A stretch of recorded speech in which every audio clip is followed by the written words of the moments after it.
প্রিয় শিক্ষার্থীরা, কেমন আছো তোমরা? আশা করি পরম করুণাময়ের কৃপায় ভালোই আছো। আমি অখিল চন্দ্র ঘোষ, সহকারী শিক্ষক, রুদ্রপুর মাধ্যমিক বিদ্যালয়। অনলাইন কার্যক্রমের ধারাবাহিকতায় আজ তোমাদের নবম শ্রেণীর বাংলা প্রথম পত্র পাঠদান করব। তোমরা জানো, সমাজের বিভিন্ন প্রকৃতির লোক আছে, যেমন কেউ ছোট, কেউ বড়, কেউ খাটো, কেউ লম্বা, কেউ পরিষ্কার, কেউ কালো, কেউ কথা বলতে পারে, কেউ পারে না। তেমনই এক বাক প্রতিবন্ধী কে নিয়ে লেখা একটি গল্প আজ তোমাদের পড়াবো। তোমরা গল্পটির নাম হচ্ছে শোভা, লিখেছেন রবীন্দ্রনাথ ঠাকুর। আজকের পাঠ শোভা, রবীন্দ্রনাথ ঠাকুর।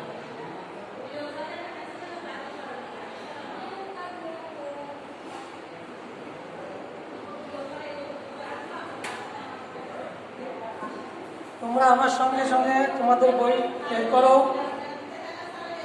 বইয়ের 11 নম্বর পৃষ্ঠায় আছে, দেখো শোভা, রবীন্দ্রনাথ ঠাকুর। রবীন্দ্রনাথ ঠাকুর লেখক পরিচিতি আমরা অল্প একটু জেনে নিই। রবীন্দ্রনাথ ঠাকুর 25শে বৈশাখ বাংলা 1268 সালে 7ই মে 1861 খ্রিস্টাব্দ কলকাতা জোড়াসাঁকোর ঠাকুর পরিবারে জন্মগ্রহণ করেন। তার পিতা মহর্ষি দেবেন্দ্রনাথ ঠাকুর এবং পিতামহ প্রিন্স দ্বারকানাথ ঠাকুর। বিদ্যালয়ের আনুষ্ঠানিক শিক্ষা তিনি লাভ করেন, কিন্তু সাহিত্যের বিচিত্র ক্ষেত্রে তার পদচারণা এক বিস্ময়ের বিষয়। তিনি ছিলেন প্রকৃত অর্থেই অসামান্য প্রতিভাধর ব্যক্তি। বাল্যকালে তার প্রতিভার উন্মেষ ঘটে। মাত্র 15 বছর বয়সে তার বনফুল কাব্য প্রকাশিত হয়। 1913 সালে রবীন্দ্রনাথ গীতাঞ্জলি কাব্যের জন্য এশীয়দের মধ্যে প্রথম নোবেল পুরস্কার লাভ করেন। বস্তুত তার একক সাধনায় বাংলা ভাষা ও সাহিত্য সকল শাখায় দ্রুত উন্নতি লাভ করে এবং বিশ্ব দরবারে গৌরবের আসনে প্রতিষ্ঠিত হয়। তিনি একাধারে সাহিত্যিক, দার্শনিক, শিক্ষাবিদ, সুরকার, নাট্য প্রযোজক ও অভিনেতা ছিলেন। কাব্য, ছোট গল্প, উপন্যাস, নাটক, প্রবন্ধ, গান ইত্যাদি সাহিত্যের সকল শাখায় তার অবদান সমৃদ্ধ।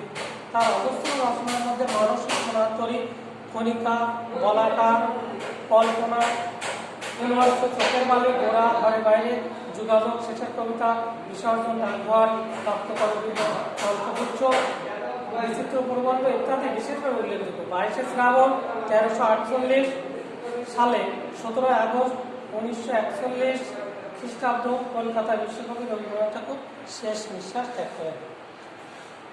দেখো গল্প শুরু। আমার সঙ্গে তোমরাও তোমাদের বইতে আমরাও এখন পড়ো। মেয়েটির নাম যখন সুভাষিনী রাখা হইয়াছিল, তখন কে জানিত সে বোবা হইবে। তাহার দুটি বড় বোনকে সুকেশিনী ও সুহাসিনী নাম দেওয়া হইয়াছিল। তাই মিলের অনুরোধে, মানে মিল রাখার জন্য মিলের অনুরোধে তাহার বাপ ছোট মেয়েটির নাম সুভাষিনী রাখে।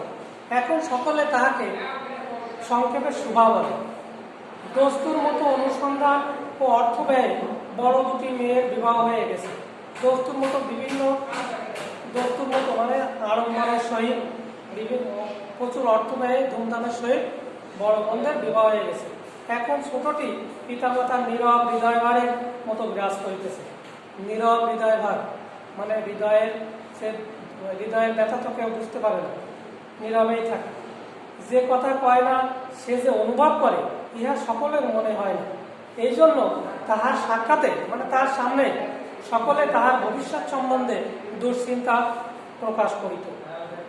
সে যে বিধাতার অভিশাপ স্বরূপে তাহার পিতৃগৃহে আসিয়া জন্মগ্রহণ করিয়াছে, এ কথা সে শিশুকাল হইতে বুঝিয়া লইয়াছে। তাহার ফল এই হইয়াছিল, সাধারণের দৃষ্টিপাত হইতে সে আপনাকে গোপন করিয়া রাখিতে সর্বদাই চেষ্টা করিত। মনে করিত আমাকে সবাই ভুলিলে বাঁচে, কিন্তু বেদনা কি কেউ কখনো ভোলে? পিতামাতার মনে সে সর্বদাই জাগরিত ছিল। পিতামাতা কখনো তার সন্তানদের কিছুই বলতে পারে না। বিশেষ করে তাহার মা তাহাকে নিজের একটা ত্রুটি স্বরূপ দেখিতেন। কেননা মাতা পুত্র অপেক্ষা কন্যাকে নিজের অংশ রূপে দেখে। মানে মায়ের জাত, সেহেতু মেয়েও মা হবে একদিন। দেখেন কন্যার কোনো অসম্পূর্ণতা দেখিলে সেটা যেন বিশেষরূপে নিজের লজ্জার কারণ বলিয়া মনে করে। বরঞ্চ কন্যার পিতা বাণীকণ্ঠ সুভাকে তাহার জন্য অন্য মেয়েদের অপেক্ষা যেন একটু বেশি ভালোবাসিতেন। কিন্তু মাতা তাহাকে নিজের গর্বের কলঙ্ক জ্ঞান করিয়া তাহার প্রতি বড় বিরক্ত ছিলেন। সুভার কথা ছিল না, কিন্তু তাহার সুদীর্ঘ পল্লব বিশিষ্ট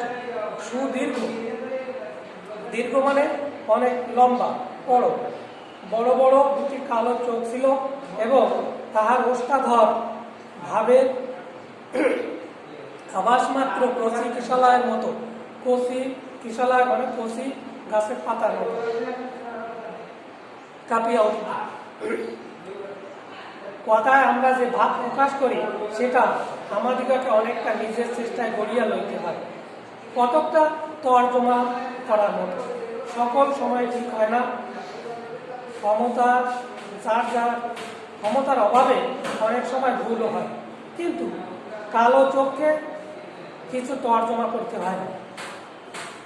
মন আপনি তার উপরে ছায়া ফেলে, ভাব আপনি তার উপরে কখনো প্রসারিত, কখনো মুদিত হয়, কখনো উজ্জ্বলভাবে জ্বলিয়ে ওঠে, কখনো ম্লানভাবে নিভিয়ে আসে, কখনো অস্তমান মানে সূর্য অস্ত যাওয়ার সময় অস্তমান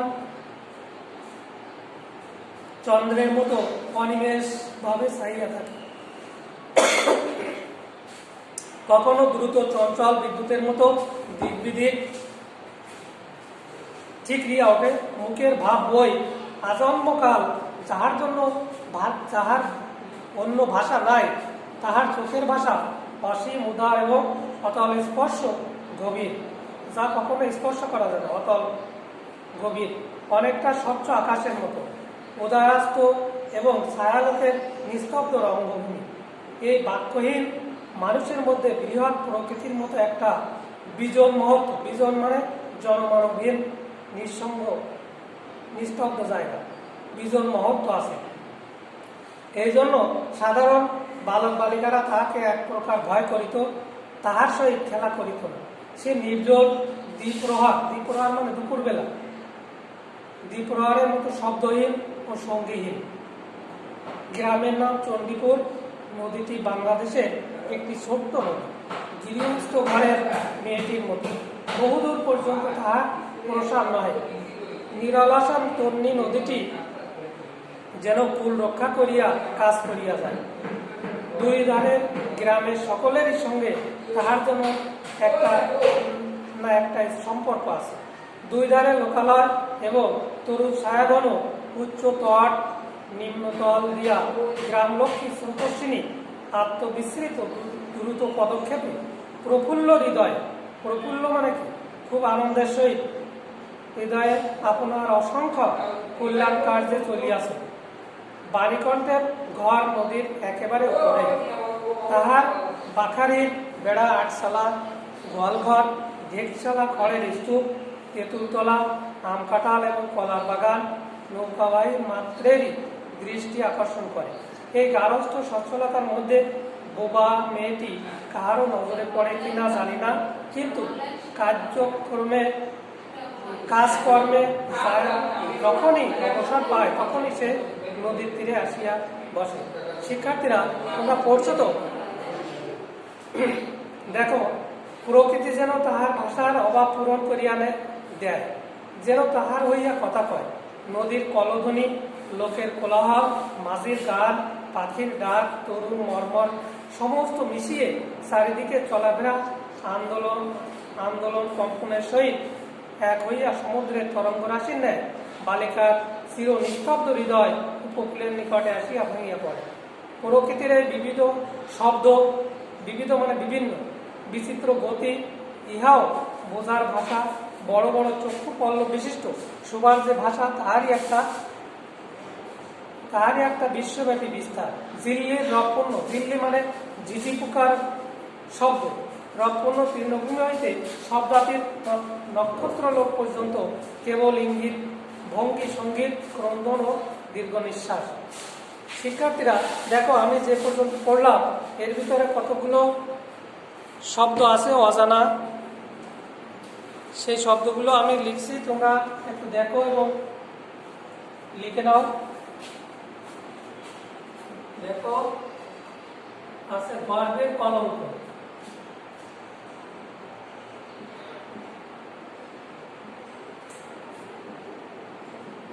গর্বের কলঙ্ক অর্থাৎ সন্তান হিসেবে কলঙ্ক।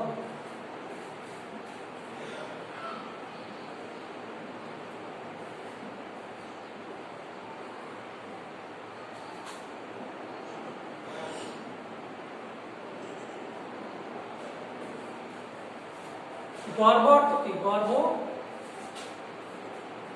জানো তোমরা কেউ? গর্ব অর্থ মায়ের পেট, যেখানে সন্তান জন্ম নেয়।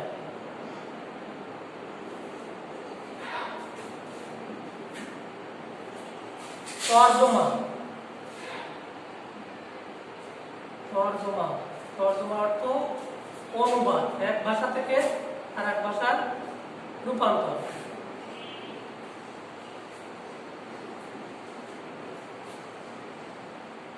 আরেকটা আছে দেখো, সঙ্গীহীন,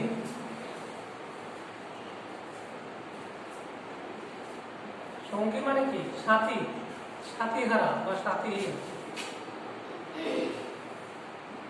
সাথীহারা বা সাথীহীন, একাকী।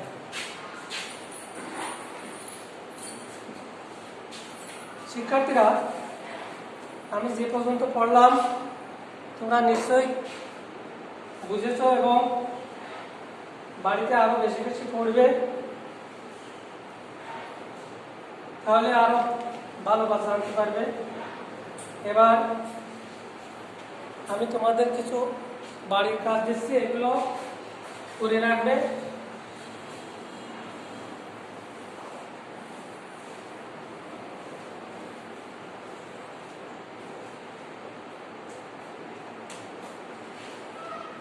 বাড়ির কাজ লিখে নাও।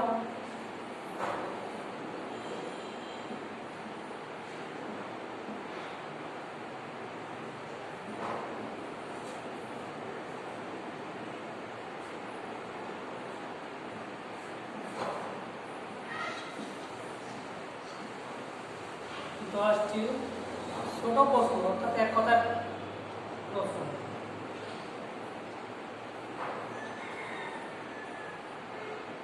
দশটি ছোট প্রশ্ন তৈরি করবে। যেমন আমি একটি লিখে দেখাচ্ছি। সুভা কোথায় বসে থাকিত?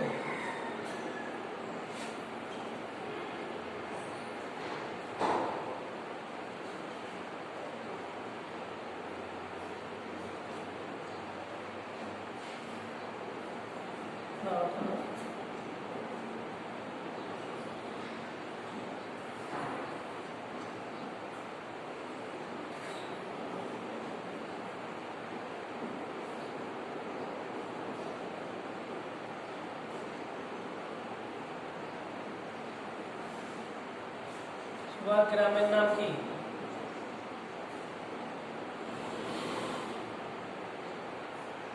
চণ্ডীপুর। এইভাবে তোমরা 10টা প্রশ্ন নিজেরা বের করবে বই থেকে এবং তার উত্তর লিখে রাখবে। এইভাবে তোমরা পুরো পাঠটা যেটুকু পড়লাম এর থেকে 10টা প্রশ্ন তৈরি করবে। এর পরবর্তী ক্লাসে আমি তোমাদের পরেরটুকু পড়াবো। সবাই এখন করোনার কারণে সবাই এখন ঘরবন্দি, সবাই নিজের মতো করে পড়াশোনা করবে। আজ এখানে শেষ করছি, সবাইকে ধন্যবাদ।